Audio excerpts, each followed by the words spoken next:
On this week's podcast, I'm joined by my good buddies Greg Thompson and Phillip Culpepper. Phillip's with the Hunt Club. He's been doing outdoor video for 20 plus years back with the Real Tree days, and now he does Hunt Club himself with some other guys for the past 5 or 6 years. And Greg's been around the industry for a long time. He's filmed for some of the biggest names in the outdoor industry. This is going to be a good one. These guys are headed to Florida going turkey hunting, so can't wait to catch up with them. Sit back and listen, and let's talk about some turkeys. Welcome to the Backwoods Life podcast with Michael Lee. With over 20 plus years in the outdoor industry, I've got some of the craziest stories to tell, and you never know what's going to come next. Thank y'all for listening. Let's get right to it.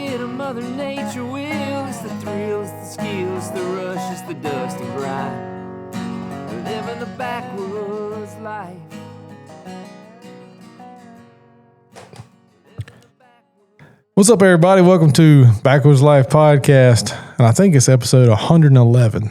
So I guess three ones would be a good lucky number. So we're going into turkey season. I got two of my good buddies here, Phillip Culpepper and Greg Thompson. They fortunately stopped in on their way to Florida to go kick things off. So welcome back again. Awesome. Dude, second time down the dirt road diaries here. Come down the dirt road. Right. We're here. That's right. And welcome, Greg. First time in the backwoods man cave out here. Yeah, well, like I said, when I got here, I was expecting something a little bit nicer. Yeah. I guess I want to go and apologize in advance for Greg. If something slips and gets said like it's not. No, I do that for Phillip. Don't let Greg cancel me and Michael. Put it that way. Yeah, don't judge them for what comes out of my mouth, for sure. It's all good. It's all part of it. We keep it real, and everybody's listened to my podcast in the past. There's usually no script whatsoever.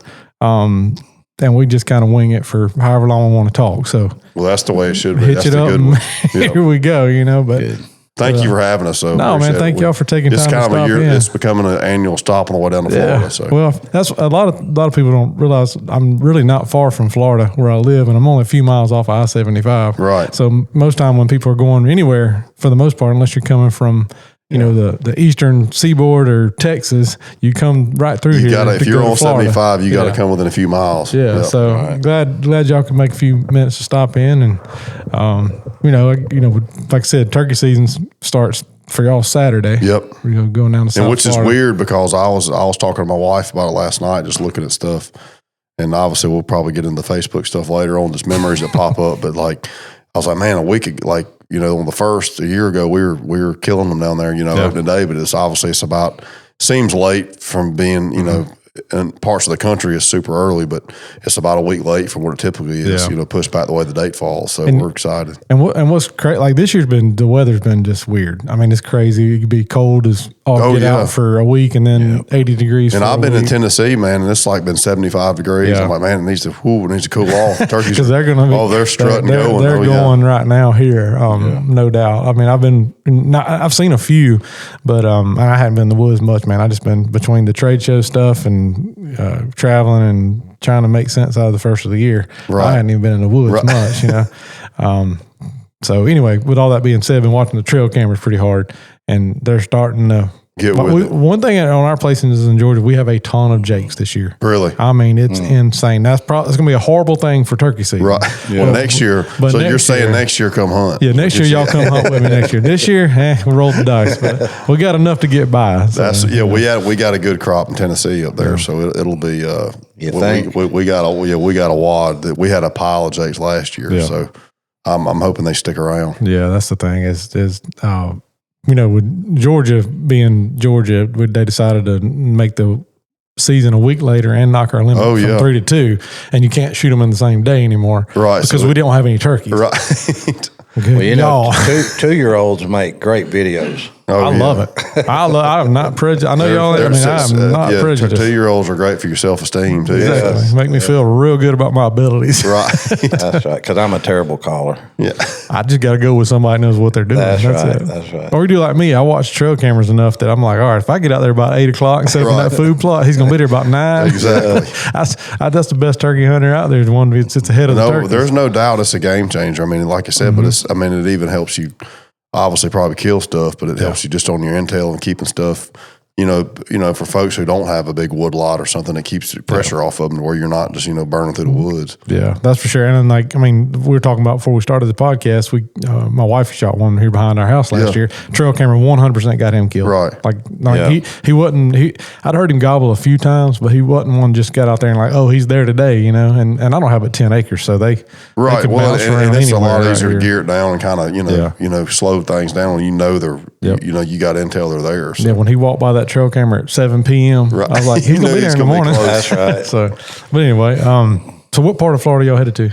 We're going down to. We're staying just outside of Immokalee, Florida. Okay. So we're going down. We're in the southern hemisphere of Florida down there. It's down deep south. Y'all down there with the iguanas and the pythons and the mosquitoes. And I was telling Greg with the Panthers. He didn't realize Panthers in there. So there's probably more Panthers than anything. Yeah, I'm in the truck, and he's like, "Well, we got to watch out for the Panthers." And I'm going, "Panthers?" And I didn't sign up for any. It's Panthers. like going to Africa.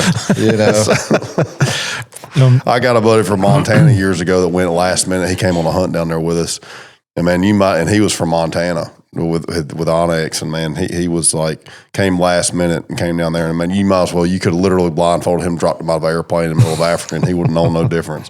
He was like, "Where am I?" Like it's like a jungle now. Oh yeah, he come out of snow and everything else, and then we're down there turkey hunting in the middle of swatting mosquitoes. Say the name of that town again. Immokalee. See, I would have butchered that. Yeah. It sounds like I'm Michael Lee. Yeah. That's kind of that's how I always remember that town. I can remember it's got one really good Mexican restaurant and a good little diner in it. It's got a lot of turkeys around there. You'll be amazed though, because being in the southern zone, all the turkey hunters that are there that go through that little town, the gas station stuff that you'll run into opening week, because it's literally the biggest town that around in the southern zone. So I mean, the ones that are down there hunting, you're going to run into somebody. Yeah. That's wild. Either people that are like high fiving in camo at the Mexican joint, or else they're beat up and pissed off. So man, how fortunate am I to be able to go with Phillip turkey hunting? I mean, all you got to do is sit there and turn the safety off and sit there.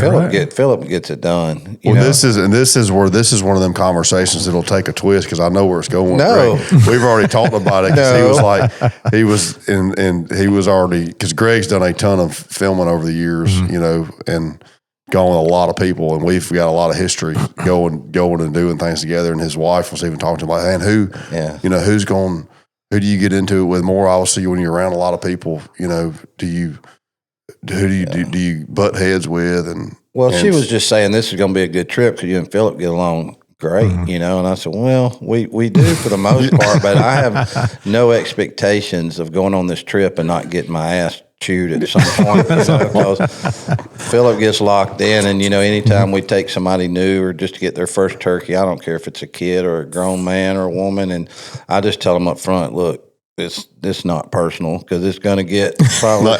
We're in the heat of battle, boys. Yeah, at some point, somebody might get. Once we get in the trenches, I mean, like somebody will get their feelings hurt. Don't put your heart on your sleeve. It's just for the moment, He doesn't mean it, but after the turkey's dead, everything's fine. That's all. There's been so many situations, and you work a bird and work him, and then last minute you get busted, something happens, he's slinging the decoy, kicking, cussing, and I'm like, sound like me. I said, Phillip, man, it's just a turkey. Why you get so mad? He just paused and he looked at me and he said, I mean, he didn't want to be talked to at that moment, and he's like, Greg, I kill a lot of turkeys mad.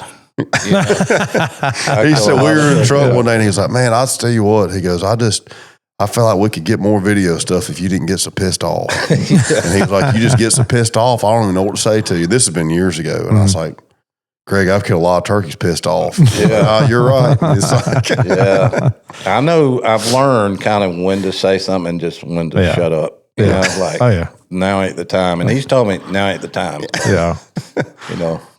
But it's like I said, it's dedication. I mean, it's one of them things, obviously, you try not to take it personal, but I mean, for a lot of hunters out there, you do take it that personal. That's why we love it so much. So I mean, exactly. That's why we enjoy doing it so much. It's like you want to win the battle. It's a ball game, right? We're trying to win the Super Bowl every time we go kill a turkey. I mean, we don't come out here to let them win. I mean, so it's like you don't want to.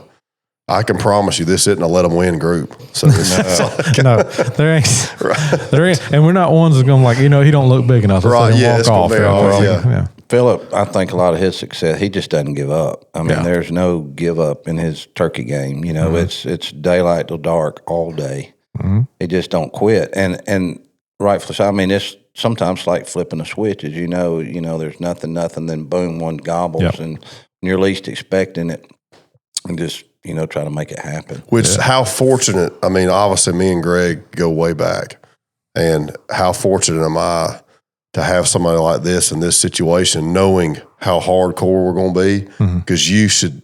If you think the man can run a camera, you should see his snack game, because he has got stuff hidden from like 7 seasons past of Baby Ruth bars, Pixie sticks. There are snacks. Oh. He's got a whole family pack of oatmeal cream pies in the floorboard of the thing. He's already. I'm waiting. Once we hit the Florida line, he'll throw it up there on the dash and let it heat up in the sun. So I mean, the man has got snacks, so we ain't going to go hungry. Well, Allison setting me up with all that. She's really good to me. Yeah, so he's got stuff. You got to have a good snack guy. I've learned that in hunting camp. You got to have a snack guy. Because I don't know about you, Phillip, but I know when I go out there, I usually don't bring anything hard. No, I'm doing good to have a bottle of water.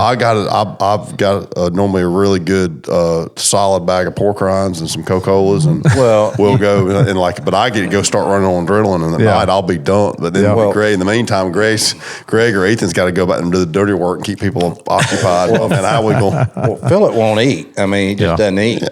That's just the truth of it. You might. Well, this year Ethan said he's getting a flat top. He's like, we're getting a flat top, and I'm getting a cooler with some stuff. He goes, when you go on walkabouts, I'm just going to make breakfast. And, he's going to be at the truck. Got the old Blackstone, midget Blackstone going there. I don't blame him. I would too. I'm just bad as Phillip though. When I get to doing and going, like I ain't thinking about eating. I mean. I look at it as time lost. Yeah. So we got to get until we get back to the camp. Right. I'd rather let's go ahead and kill one, and then we get back and have dinner. Well, I learned way back on. You got to eat when you get a chance. When you were Phillip, we did. What year was that? We went to we did the Grand Slam. Eddie Salter, the Beards or Bust thing for Realtree. We were on. We killed I think the Grand Slam in 4 days. Oh we had 10 days to do it driving. Wow. From the first shot, from Florida to driving. 4 days. 4 days we did. We killed one every day. It was unbelievable. And we missed a couple. And I thought I could kind of halfway call, call a turkey, but I realized pretty quick, man, I wasn't anywhere close. I mean, anybody around Eddie Salter, though, you just like jump in the back and you just sit there and listen. Run it. Speaking of podcasts, you want to just run a recorder the whole time. Yeah. I remember one time I went back to the truck to get something. We were sitting somewhere, and Eddie got the call, and I swore it was a hen. Yeah. I'm like, dang, they done got one going. And so I sat down, and I realized, dang, that's Eddie. And so I went back and joined the camp. Oh, man, we were rolling. I think, Phillip, was that you that got pulled over doing about 90? Yeah, doing about 94 and through the middle of Arkansas. Yeah, Eddie got Eddie talked his way out of the back seat. Eddie Salter back here. Hey, Eddie Salter back here. Eddie knew somebody that knew somebody that dated somebody. And, that's fine. Hey, whatever works. Hey, it works. It was great, man. Those. And again, I mean, I love the conversation with the turkey and being able to, I've always said one of my biggest passions is having a turkey convinced that you are a hen and you're another turkey. To me, that's the biggest ego booster. That's the reason we do it. But still, it's so much more of a make something happen sport too. It can be, like you say, if you go all day, but even like you say, get back to camp, the camaraderie of just having a good hunting camp, like turkey camp is just, not that deer hunting can't be, but it's it drains you. There's so many hours. Yeah. I mean, you can go in turkey camp so much more of a, you can still cook during daylight, not grinding out daylight to dark, to where it's just something about it. And the time of year, spring, everything's coming back to life, to where it's just, I don't know, it's my favorite time of the year, no doubt. Well, let me, before we get too deep, I know we're a few minutes in, but for anybody that's listening that doesn't know who Phillip is and Greg are, Phillip started Hunt Club how many years ago now? 2000. It's going on 6. So 6 years, okay. And before that, Phillip worked at Realtree, been in the trenches there, editing video and grinding that out for, golly, I mean, how many 18, almost 18 and a half years. So we've been pushing on 25 years running around doing this. And Greg, you've been running around as long as I have 20 plus years. Yeah. All of us are, I mean, we got some miles on us in this room right now. What Mike's trying to say is we've seen a few turkeys bump. Just a couple. Yeah. Unfortunately. Yeah, we call Sam Clement and say, yeah, man, we got one. He's like, yeah, but how many did you bump? Yeah. All the ones in the way of this one. Right. It's like y'all are the bumper brigade. Yeah, we have to have some property to go through because I'm sure we probably bumping a lot more turkeys than we know about. But there's two ways to do it, and I'm right there with you. If you got a big pile of land to hunt, go get them. But if you're sitting on like 50 acres and that's all you got, and there's no doubt. You got to be careful. And I talked to a kid up in Indianapolis this past weekend. I was up there for the outdoor expo, and we were talking, and they were asking me about the difference in small land and big hunting big land. I'm like, man, I've been blessed to do it all, but I was like, the days of growing up in high school when I had 80 acres to hunt or 40 acres here or 30 acres here, I was like, every year that footprint I had then of learning how to hunt that type stuff and slow it down and gear it down, and whether it's pay attention to sign in the woods or the mannerisms of what the turkeys are doing on their own. I was like, I still apply that today, even on big tracks and kill turkeys, gearing it back to those days to where I'm glad it wasn't just like, because again, we're super blessed. I mean, we all are to go to places that have got turkeys, but they're still, if you want one particular turkey, you got to go back to them beginner days. I feel like of learning how to hunt. Like I can remember me and my dad have a little track we hunt. We'd have like literally one turkey on the whole piece of property to where, you had to figure out like how, and it may take us, all season to figure out how to kill him, but it's like you at least you feel like, all right, I've always learned from my failures more than I have my successes, to where you figure out how they beat you and apply it to the next hunt to try to get them killed, and I still think that applies today. Well, and growing up, all of us being from Georgia right now, and I know you live in Tennessee now, but growing up Georgia, Alabama. I'm still a Georgia boy. I mean, but y'all have traveled around hunting turkeys all over the country like I have. But if you can cut your teeth down here on a small piece of land where, like you said, I grew up, we'd have, all right, there's two gobblers on this, right? That's the whole place. And if you bump them, you either got to kill them or you're going to give them to the neighbors, or you just educate them so much you never see them. Right, I mean, it's just that's the way we grew up. So you had to, it's like a chess match all season, like you said, to kill one turkey if you're lucky. Well, or you say we've got two, we're only killing one because we need that one to stay. Yeah, we got to have somebody. But see, that's another thing. I want to get y'all's thoughts on this. And I know we're running all over the place, but so when Georgia changed it to where you can shoot one per day now, right?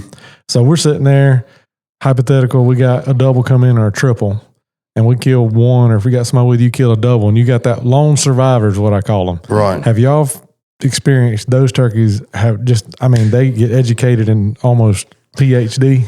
I think it's because I was talking with somebody the other day, like even, people talk about turkeys being decoy shy. Obviously, I do think when you got pressure on them, they can get educated. I don't know that they're like educated enough to the sense of like, man, that's Greg over there calling, or that's Eddie Salter over there calling. But, I think they turn into stages almost like introverts, like, last time I was with my buddies, it didn't go too well. I think I'm just going to stay by myself. So I mean, my buddies are gone now. Right. You know what I mean? Or like, it's kind of like the loner in the field. Like that's the worst turkey I ever want to hunt. So that one out there by himself, it never struts, never gobbles, never has no hens, to where I think they're a lot like people, because me and Greg were talking about this on the way down here. Like I think they are way more like people than we realize, because they all have different personalities. They all can tolerate how they get talked to, whether that's volume, whether that's amount, to where I think the sooner we can try to figure out what person that is we're trying to talk to in a turkey, the more success rates you figure out how you're what end of the spectrum you're on. You can try to start a conversation with them. Well, you think they're 100% social animals. I mean, most animals that we hunt are social, and but like deer are different. Right, and I think anybody that's ever had pet turkeys, they're constantly making calls and sounds to where, even us. One of the number one things I get asked or told is like, man, you call so much, and I do call a lot. Yeah, I mean, I'm obviously always striving for that communication, but at the same time, I feel like so much of success is found in volume, to where you can get by with way more calling by the volume when you tone it down. It's no different than, and again, my wife hates this analogy, but like the sooner it clicked with me to figure out what a long beard is like a woman for us as men talking to where it's like, they all want some loving. Yeah. And but they're just figure out what woman you're talking to, whether you can yell at her across the bar and she'll come running, or you got to whisper. And some of you got to work hard for right. it. Well, and they're craving attention. So it's like, and even on the conversation spectrum to where it's like, they're all so temperamental on how you can talk to them. And some of them, again, the kamikaze turkeys, you can just go one speed, leave it on 12 and they're going to gobble every time at the gun barrel. Some of them may run the other way, and some of them, they may not gobble. They may be gobbling at you, but may not cut you off. And I think the quicker we can put the pieces of the puzzle together is the more you have success, And again, the last analogy I'll leave for the day and get out of the analogy business is like, they are like a woman on this fact of sometimes you just give them 15 minutes and they're a different person. Yeah. I mean, you leave them alone 15 minutes, come back. Like man, how many we gonna turkeys, get it on this one. How many turkeys have you had? Like we had a turkey last year that was a hard-headed South Alabama turkey. We came in at daylight, he gobbled and flew down, gobbled 3 times, going the other way. Completely left. I just cut my losses and left them alone. And again, this is some tactics I learned hunting small tracts of land. I waited till that afternoon and came in from the other direction, 200 yards up above him from where I last heard him, and started working him there just soft and got him fired up. And he gobbled the whole way coming to us to where, again, just hit him from a different angle at a different time of day. And he's a completely different personality than he was 3 hours earlier, So, I mean, 100%. I think instead of throwing the kitchen sink at him, the original setup, I was like, man, let's just back out of here and go and try them again later on and see if it'll work. Sometimes it works, sometimes it doesn't. But it's like I've seen it. Yeah, that's smart. That changed the spectrum of it to where, I think versus it's like, man, that's an unkillable dragon over there. He's never going to do anything. Mm-hmm. Just change the scenery and the way you approach it. And a lot of times you come out on top. Yeah. I agree, man. I mean, they all got their own attitude. The only exception is when you get in a great spot in like South Texas full of Rios. Right. And there's so many gobblers that like, okay, I'm going to call somebody. Right. Somebody's going to break. Somebody's coming. Yeah. I mean, it's just, and I can't, I mean, until you go and experience like a really crazy South Texas turkey hunt, in my opinion, then you come back here and you're like, man, I should quit. Yeah. No, it is. And it's discouraging. And like and again, but growing up in the South, I've and that is, like Greg was saying, my dedication's so hell bent on going daylight to dark. Is like, I do strive, or I hang on to every single gobble. Obviously, you'll get some that are fired up, but it's like, man, you better make every gobble count to where whether you're making an adjustment or you're getting closer or figuring out where you need to be or what, like how you're going to call back to them. To where I think those days of growing up in Georgia, when man, you may have 1 or 2 turkeys on the property and they might gobble 7 or 8 times all day. Like you had to figure out a way to get to make it count. Yeah. Yeah. I mean, I deal with that on some of our land every year. I mean, again, we do our homework. So we're in the area. Right. We know where they're at. So we can go hunt them. Any hour of the day we can go to, all right, we're going to go to this spot because I know the turkey's going to be around here. Right. But that don't mean they're going to do anything right. Right, 100%. And like I said, I've learned more by getting beat up by them. Like, all right, what'd they do to beat me? Yeah. All right, now I'm going to throw that in the deck of cards I'm going to use next time I go to shuffle things up. So. The ones I like is when you, especially afternoon, go out there, you get out there 2, 3 o'clock in the afternoon, find you a spot, and you sit down and you call and it's like, yeah. Oh, 100%. And then the ones that make me sit here and go, huh? Is like I've had them and I hit a gobble one time, I never see them, never again. And then I'm like, what did I do something wrong? Did he come in quiet and I didn't see him? I mean, all these things go through your head. Yeah. Then go back the next morning, he's right there. And that's kind of like we talk about the having not the quit mentality. I think a lot of times we get in our own head too. Like, man, I must have bumped him or I must have spooked him. Yeah. And a lot of times we overthink it. Where it's like, God, he's down there just looking for a worm. He looked up, gobbled, and then he's back looking for a worm. I just give him a little bit of time. Oh, my bad. I didn't mean to do that. Sorry, guys, as you were, Or sometimes I do that, and then that hen reaches over there and grabs them by the beak. Exactly. And goes, nope, you ain't do it. Not, you ain't talking to her no more. Right. Just like the ladies at the bar. No, yeah, exactly. I'm telling you, it's more of an analogy than people think. Look out. What's that? I told him to look out. Oh yeah, I'm telling you. Well, all right, Greg, let's go down your wormhole. Oh, Lord. So I know you've been behind the camera for how long now, off and on, doing stuff? I don't know, at least 15 years filming. Started off kind of with, I guess my first hunt was with Waddell on a turkey hunt, kind of locally. And I met Edwin. I do stonework, and Edwin was doing some remodeling, building, and I met Michael doing some rock work for him, and then, begged him to take me on a hunt. I didn't know. I told Phillip the first 2 years I was filming, I didn't have a clue what I was doing. I was just faking it, Hey, he can record, y'all. Stay in focus. That's pretty good. Yeah, but I went kind of as a second camera angle with, back then it was Mark Womack was his producer, and But it's been a while. So you've been through the trenches as well. I have. What's since we are talking about turkey hunting, what's one that sticks out on the video side for you? Two actually. Mm-hmm.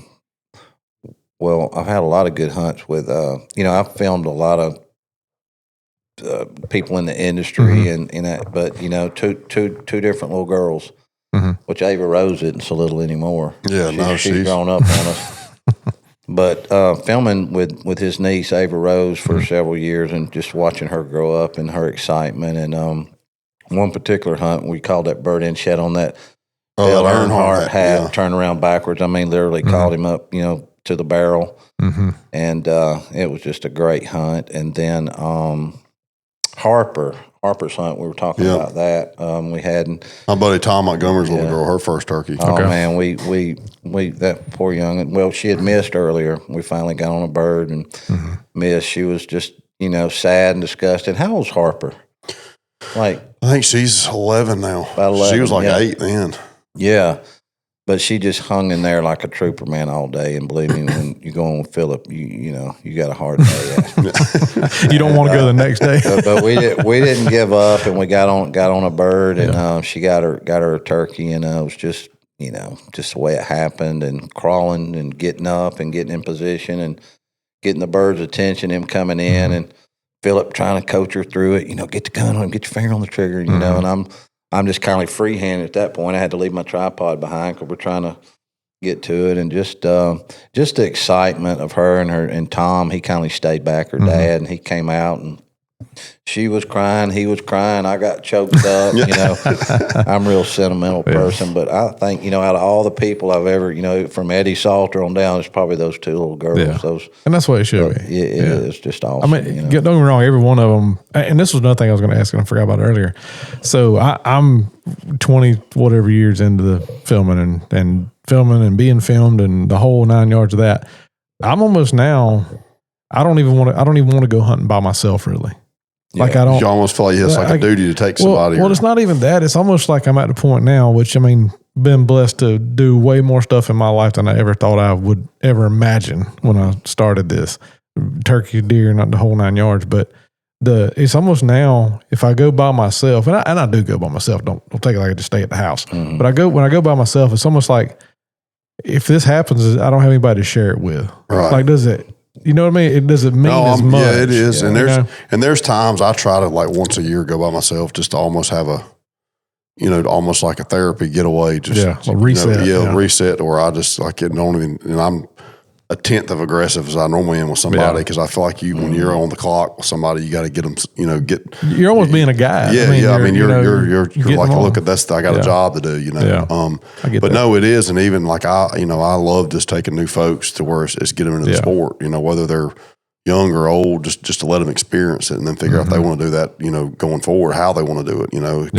But it is cool just being able to have new folks in the sport and tell them about it, and then try to talk to them after the fact and let it match their expectations of, if they were tacking like everybody else was whenever it first happened for me, and that's what's funny is, I've been fortunate to go with several people like my dad. I called in before I ever killed a turkey. I called in one for my cousin and two for my dad. I just was like, I just want to go call one in, and somehow back then, you talk about bad these turkeys. You always hear that one hen out there like, my she's that was me. And so, but anyway, got them dumb enough to it worked. So, but then, so I was with them with their first turkeys, and then of course I got into it and I started banging them out, but going with some of my real close friends, even in the last several years, that man, I've always wanted to shoot one, or they've gone a bunch and just didn't know what they're doing enough to seal the deal, or just they're missing one piece of the puzzle here or there, and then I go and say, okay, we got you, what I mean? Oh yeah. And then how it is, we've all of us have killed enough of them, like especially you get one and he's gobbling good and he's making a circle around you. You know how to all right, I don't need to call right now. Where somebody that doesn't know, they overdo it and that turkey wigs out, or what I mean. You can, so the ones that are still running, yeah. So you get the ones that are maybe difficult for. I'm not going to say most people, but for new turkey hunters. Right. And then there's a few things that all of us in Backpack, I had a turkey do this before. This is what I need to do. Scratching the leaves a little bit, and then here it comes, Just little things like that. But I've been to sit with my friends and let them kill their first turkeys. And, like I was with my friend Anna, and she killed her first one. Like, she just started crying. And, like, heck, it got me choked up. I'm like, she's like, I just been wanting to do that for so long. It's been so, like, because she had shot one years ago and like shot him in the breast. Didn't know you're supposed to shoot him in the head. Like, just didn't. No, have that coaching it through. Makes a difference. And moments make a difference. And again, that's why we all. I mean, end of the day, why we do it. I mean, just share, and it's cool to be like you said. You almost get double out of a turkey being able to do that, to share that with somebody else. And I mean, I like my dad said this several years ago, and it stuck with me after that. But he said, man, a lot of times when I call one in and he comes in there and does his thing, and I shoot him, I'd want him to just turn him loose and let him go back, do it again tomorrow. And I'm like. Well, so other than the eating them part, but he's right. I mean, because you know what I mean. Like, we get such a rush out of that part of it. Oh, there's no doubt. Because y'all know how it is. When one gets in, I call the death zone. Yeah, turkeys, inside 50 yards or whatever your mark is, like he's gonna die. Right. It's just when you want to shoot him. You know what I mean? 100%. And you're sitting there and you're waiting. You're letting him either beat decoys or just strut around, put on a show, whatever, gobble, and you cut at him, make him gobble. You're trying to make him just do turkey stuff before you dispatch him. Yeah. But it's like, that's why I do it. The bang flop is just the end result. I like those when they walk in and they're not going to walk out. Yeah. You're in the zone. When that beads on them and you're like, yeah, buddy, you just don't know what's fixing to happen right here. But I know Phillip probably, I don't know the numbers, but he's been a part of a lot of turkeys get shot every year, and he's rarely behind the gun. Yeah, he takes more people, and I know he gets a lot out of that. Do you think you've, between you squeezing the trigger and taking people, you think you've hit 1,000? Man, I don't know. I'd have to add it up. That's a good. I didn't know if you kept up with it or not. No, I do. I mean, I've kept up with it since about 2016, and I average about 50 a year, so I still say 50 to 60 a year, give or take, and we've had some down years, obviously. But but you're definitely over 500 then. Yeah, I would say so for sure. Yeah, that's awesome. So I mean that's that's just since I don't want to say done professionally, but I mean I don't really consider it a profession. But I'm just saying since I was like really since I was getting paid to take people when I was taking them. So you get to go a lot. Yeah, when I get and taking them as far as when I was at Realtree doing a bunch of guiding and stuff, to where I would keep up with them. So I mean but I mean there's been quite a few, and I've seen a lot get away too. But there's we stacked them up pretty good. That's the thing. You get a lot of heat about fanning a turkey and stuff. But, people say, "Oh, that ain't fair. That's cheating. That's this. That's that." But this just don't use turkey calls. I was telling Phillip. I mean, they don't see all the turkeys that run to the next county when you show them a fan. Yeah, that's fact. No, that's fact. I still stand behind this about a 30%. I feel like it's a 30% deal. I think you're probably right. I mean, that's probably a good number. As far as every day, Well, it's kind of a last resort. I mean, 100% for me. It's like, okay, show him the fan. He ain't coming. Show him the fan. Because and a lot of the success that I haven't done it a ton. I've done it enough to know what I'm doing. And in Georgia, I hadn't done it a whole lot at all because I just hadn't had the terrain or whatever to be successful with it. The first one I ever did was in Florida, and this was a turkey that actually been shot already before that season, and that was the only thing I could get him to even break and come in. Yeah. He wouldn't even touch the decoys. Yeah. And so finally I crawled out there with a fan. I almost had to shoot him in self-defense. Wow. And I did miss him the first shot at 7 yards. Well, I killed him at 35. I've seen my cousin killed one time that was like that, to where it was, we missed him. We shot his tail fan out one day, was coming to a decoy, and then 2 days later killed him, called him in the next day, gobbling and spooked him. And then 2 days later went back out there and called him in and showed him a decoy, and he come running and killed him. So I mean, it's like, but then you see some that ain't never even seen it. Like, again, it gets back to the socialism of it, like how some of them are just socials, and want to fight, and some of them don't want nothing to do with it and run away. Y'all see the multiples do better on the fan than singles? Yeah, it seems like it. I mean, or a turkey that's really struck, but I've seen a bunch of turkeys with hens that like, and I think every turkey's got their bubble, but I feel like it's just a some of them just will see it and they may come fight if they're closer, but then they see that they just don't want the conflict. Like, it ain't worth it. And they'll just kind of push off. Kind of like what you said earlier. You got that single gobbler out there in the field by himself. He won't strut. He won't gobble. He ain't going to come to a fight. Right. I mean, I'm not saying he won't, right. but you know, I mean, you're checking their temperature right. to see what 100%. they're into. And I've seen, and I've been set up before. I mean, I use decoys a lot. I mean, I know there's people that hate on decoys out there, but I mean, I'll put that, I don't sponsored. But I've seen turkeys come out and see a hen in the road, turn around and run off. Yeah. It's just like, like it ain't 100%. Just a feint. It's just, they just think they're just antisocial. Mm-hmm. They're like, and I've seen, I had one of the decoys in the past, like you could pull the string and it'd move. I did that one time, dude, like turkeys flew out of the field. Mm-hmm. They were like, no, that ain't right. You know what I mean? Something that off. But I think Tim Knight's still using one of those.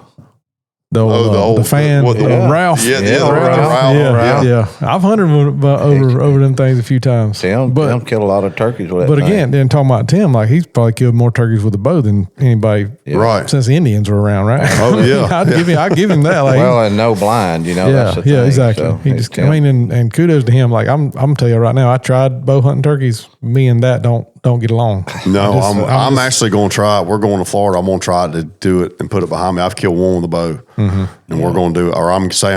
I'm going to try it for a day. Yeah, and then we may switch it up. Yeah, I'm with you. I mean, I tried it and I missed several turkeys, and I was like, you know what? I don't proclaim to be Levi Morgan, right? You know, so I like squeezing that trigger. No, I'd rather get them close and just debake them. Yeah, and that's the thing.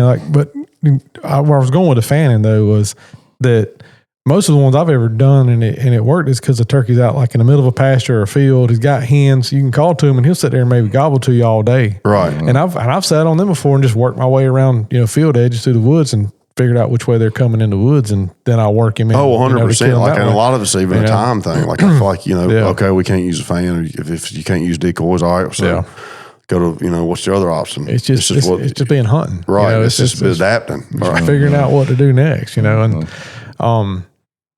know. I mean, I got, we all got so many stories and different things that have gone right and wrong. But like you said, I think you hit the nail on the head. If anybody listening to this, it's especially a new turkey hunter, it's okay to mess up. You're going to be mad at yourself. Turkeys are going to get away, but you're going to get better. Right. And that's the thing I've always said was like, I've learned so much more from messing up. It's just a matter of keeping the mindset. Don't let them beat you mentally to where you just check out and don't want to go. Don't want to go, or don't be like, man, just start kicking rocks and be like, man, I just ain't, this ain't for me. Like because you can learn something from every situation, even if you're getting beat. Like I said, and then you once the quicker you can use that as a puzzle piece to start putting the puzzle together, the more it kind of all comes together more.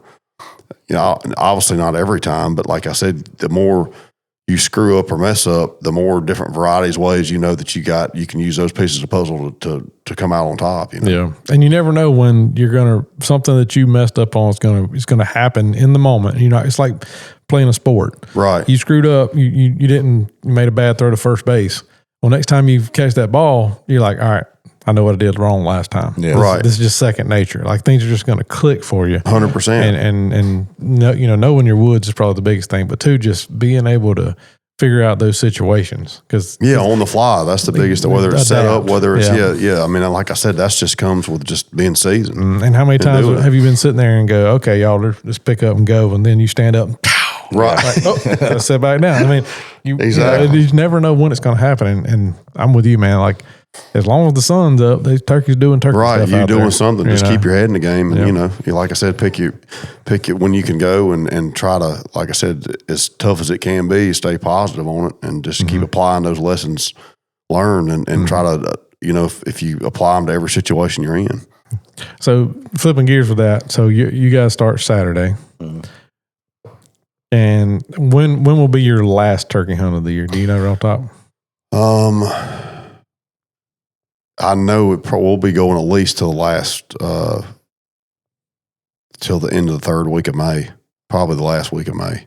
Yeah, so push in June. Just starting south and going north. Yeah, and we'll go. We'll at least go to Wisconsin at some point in there. Gotcha. So. And so, again, it helps us with even content because we film at 99% of everything to where a lot of that stuff we're airing now to we air 10 shows in February to get through to where, Yeah. you know, a lot of people, we got fresh content that's never before been seen, you know, that's airing right now. Do y'all bank? Y'all bank some? Yeah, we'll to bank get it? about 10 Yeah, to we do 12 the same shows a thing. year, and then Yeah. we'll air about 20 from this year. We'll air 20 that we put out this year, like starting from this weekend on, we'll have 20, and then we'll have 10 to 12 collected for next year. So Gotcha. And that's what you have to do it, to be honest. Yeah, I with mean, you. 'Cause you can't. One is just too much of a workload right to do it all in turkey season. Yeah, and it's just, you know, blow through all your content. right. Yeah. And it's like I said, you know, normally by the end of April, middle of May, people are tired of watching turkey stuff anyway. Yeah. In February, it's on fire. You start getting comments about making it look like you're on drugs. So we look rough. So it's got to give everybody a break. Yeah, welcome to the end of turkey season. I heard that. That's good. Yeah. That's not the truth, isn't it? How many?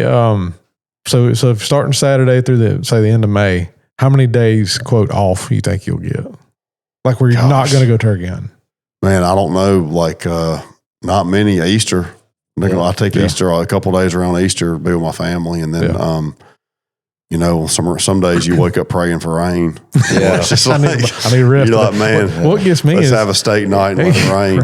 Well, like you know, this time of the year it's not too bad. But I mean, between scouting, just a real quick, between scouting and hunting, and probably not many days at all. I mean, 2 or 3 maybe. Yeah.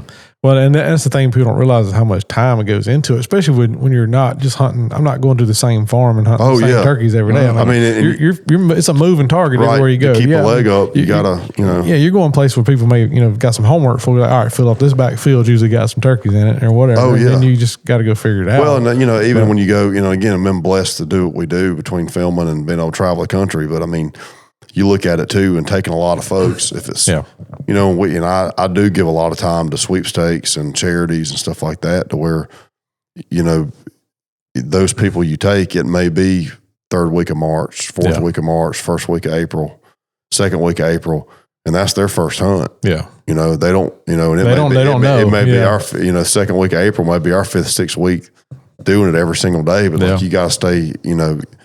You can't show up like it's the, you know, the 18th inning with you losing all your players. Opening. It's the first day every day. A lot of places. How Phillip stays so thin, man, chasing them turkeys. We took a boy, I don't know, a couple of years ago. I won't mention his name, but we had literally gotten about 100 yards from the golf cart, and it was a little chubby. He was a little chubby kid, gravitationally challenged. Yes, and he looked back and he's like, "Hey, we're getting a little far from the golf cart, aren't we?" You know, we're like, "Yeah."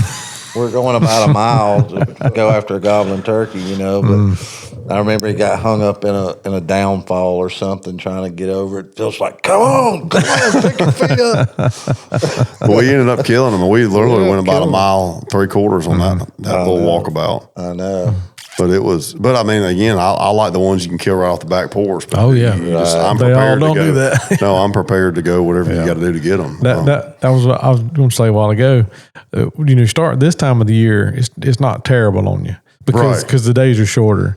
But when you get into the end of May, man, I mean, because last year my last turkey hunt last year was in South Dakota, and we were where we were staying at. We crossed a river and we changed time zones to where we were hunting. Mm-hmm. So we were on, golly, that had to been Pacific time. We're so far west over there. And so we got up at 2:30 in the morning, and we had to drive probably an hour. And the first turkey I heard gobble was at 4:20 in the morning. Oh, and then especially like I've done the same thing in Maine where, man, it's like unreal. It's so long days. You literally can't hunt all day that time of year. It's like you literally would kill you. Yeah. I mean, it would be just, and it's like, especially after you've been hunting all season, you're like, God. Well, and luckily it was just me and a buddy of mine went out there, and it was his bird to finish his first Grand Slam, and then I was finishing another one. But we hunted those turkeys that morning, and they were henned up real bad. And so we just took a break, middle of the day, went, got something to eat, and went back out. And we killed a double at like 5:30 that evening. That's awesome. Called them in, you know. And but you look at that, over 12 hours later? Like yes, that's what I'm saying. You're 12 hours later. But my thing with that too is it took us longer to get there than it did to kill the turkey. Oh yeah, and that's the bad part about going out west and all that. And then one year we went out there, and my dad and I we said, we're going to get 2 tags this year. We had one farm that we could hunt just loaded with turkeys. And my dad's one of them, like, he'll run a gun a little bit, but he's one of them too, like, hey, Dad, if we're going to throw the decoys out on this alfalfa field and sit in this pop-up blind and some nice comfortable chair, and he's like, I'm in. I will sit here all day if you want to. Yeah. And we the last time he went out there with me, I think the high that day was 38. And we sat in that pop-up blind. We got out for 2 hours to go get something to eat and came right back. And we killed one gobbler, came in with some jakes, and he killed him about 3:30 that afternoon. And then we killed a triple. Me and him killed 3 of the 4 that came in with like 2 minutes of legal shooting light left at just like long, 7 like o'clock. a dang antelope hunt, just sitting there all day. And I was just like, y'all know what? Right. I'm done. I'm not getting up in the morning. Right, and, exactly. And that was, of course, the last hunt of the season too. But still, by the time you get there and you put, an all-day blind sit sounds terrible, doesn't it? Like, no, it is. But again, it's like, regardless of what it is, crawling around, like when you're in that situation, like you feel like, man, we're here. You got to give everything you got. And it's just still, you don't realize, I think, how wore out you are till later, the fact. And you're like, man. And our whole plan that year was not to kill them all. Like, because the first time we went, we killed 2 the first morning. Right. To where you're like, man, we'll go 2 days. And that didn't last. No. I think we just so daggone cold. We're just like, we want this to end. Right. Because, being down here and hunting until May, like it's 80 degrees. And then you go up there and it's freezing up there. 100%. And you're just, I just wasn't mentally prepared for that. I'm thinking, it ain't going to be too bad until 12 hours later. You're like, man, this sucks. You start getting a little cocky and like, man, we'll go up there and get it done. Then you're like, crap. That's all you can do to round them up. Because the same field the year before or 2 years before, whenever we were up there, like turkeys hit the ground, they come right in and we, beautiful 45-degree morning and everything. That day that's so cold and cloudy all day, they hit the ground and stayed in the timber all day. They gobble at you, but they would not come out of that timber. No, that's the thing. And that's like wherever you're at. Like, I think as soon as you think you got them figured out, if you start getting cocky on them, that's where you start slipping. Exactly. Yeah, 100%. Exactly. One thing you can always predict about turkey hunting, it will be unpredictable. Right. 100%. That's all. They'll humble you for sure. You're right. I mean, that's especially, when you go out there and y'all same thing. I mean, the Miriams and Rios are not quite on the same PhD level. No, they're not. But I'm telling you, I've been had my teeth kicked in by them. Like I've always said, a hen up turkey's a hen up turkey. At a certain time of year, I've had them beat me so bad. And then there's other times that make you feel like a hero. Yeah. But they are like, when they're right, it's nice to be there when they're right, because it still ain't like an Easter. It was like, exactly. 100%. I remember I hunted down in South Texas the first I'm trying to remember the first time I went down there. Something with Bonnie and Mike McFerrin. Mm-hmm. And Mike's like, man, we got a bunch of turkeys. I don't even turkey hunt. Come on down here. And I was like, okay. And I don't know anything about it. Never been there before. And Mike takes us. I mean, it's daylight. 20 minutes daylight outside. Mike we get in the Jeep. Come on, we get in the Jeep. We ride down there. He's like, yeah, get out right there. Them turkeys should be right around here somewhere. He drives off. I call like 4 times. Oh, here comes 2 gobblers right down the road. Yeah. Jeez. And I'm like, them are the good ones. What's going on? And so there was 2 come in. I killed one of my buddy. He missed the other one. And so anyway, Mike's like, get in. We'll go find another one. We're riding around and we come across this windmill. And there's a gobbler right by himself standing by the windmill. I'm like, man, stop. He's like, no, watch. And just keep driving. And he just walks off, goes through a little hog wire fence and back into mesquite. Mm-hmm. He's like, y'all get out right here and just find your spot. Don't sit on a snake. Number one rule. That place is unreal with snakes. And we're like looking around. All right, we'll sit up here by this little bushy tree on the fence line. We sat down. Mike drives off. I call 2 times. He comes right back in, gobbling and strutting. We kill him. And I'm just like, this is unbelievable. Turkey heaven. Yeah. I said, Mike, when was the last time you killed a turkey? He said, oh man, it's probably been 10 years. He said, I shot so many of them things with my bow. I didn't even want a turkey hunt. That's awesome. Yeah, them are the ones that you dream about. And it was that year we killed 6 in 2 full days and 1 morning. And then the next year we went, and then they started clearing the mesquite and turning it into a lot of ag land. So they wiped out the turkeys. I mean, there's still turkeys there, don't get me wrong, but it ain't nothing like it was. Right. The second year I went, just turkeys that I know I called, like made a turkey sound, answered, and came in, was 25 in 3 days. God. It was unbelievable. That's the good old days. And I'm just like, man, of course I couldn't have it don't. All of us could pull everything we got together and couldn't afford to buy that ranch. Right. But, you know what I mean? But it's one of them like, man, if this is turkey heaven. Them are the ones those are the ones you when you've been getting beat up. They ruin. Yeah. They ruin you. Those are the end of year trips you want right there to end it on that. Yeah, I've got one ranch I hunt in northern part of Texas now, and it's one of them I usually go in like sometime in late April. Right. And I'm pretty protective with it because I'm the only one they let turkey hunt on. It's like 4,000 acres. But I bet last year the first morning I shot 2, and I bet I saw 80 gobblers. Dang. First morning. Yeah, those are the ones you save for when you're getting the butt kicked. And it's just like because the guy that owns it all, they're like, we don't want a turkey. This is too easy. Right. Like, until you get out there and try to kill one. Yeah, until you get in their environment. Anyway, I mean, it's just paying your dues like we have in the South, and getting your teeth kicked in. Oh, well, it makes you appreciate them more exactly. for sure. Then 100%. You hold your cards close on a lot of these places. Oh, yeah. No doubt. So, like I got to hunt Texas one time for Rio, and I was filming David Blanton on a hunt, and he killed a turkey, and then him and the ranch owner were leaving for the day to go somewhere, and they just left me there and said, hey, if you want to kill your turkey, you can go hunt. And I'm like, well, I ain't got a gun. He's like, oh, we'll give it. So anyway, he gave me a shotgun, 1 shell, and he said, there's a decoy back there, so I put it in the chair for you. You can use it. I went back there, and it was a mounted bobcat. So I'm like, and he gave me a truck to use on like 20,000 acres on E. And I'm like, you really don't want me to kill a turkey? He's like, not really, but you can try. And I ended up killing one. I had 1 shell, but I didn't use the decoy. I was going to say, I didn't know how they'd take to that. But that was my deal. I was able to get one. They had a lot of birds out there. That's crazy. Yeah. It just, going all over the place and seeing different turkeys and different terrain and how they act. I mean, just, you put them cards in and 100%. And you learn from all of it. Yeah.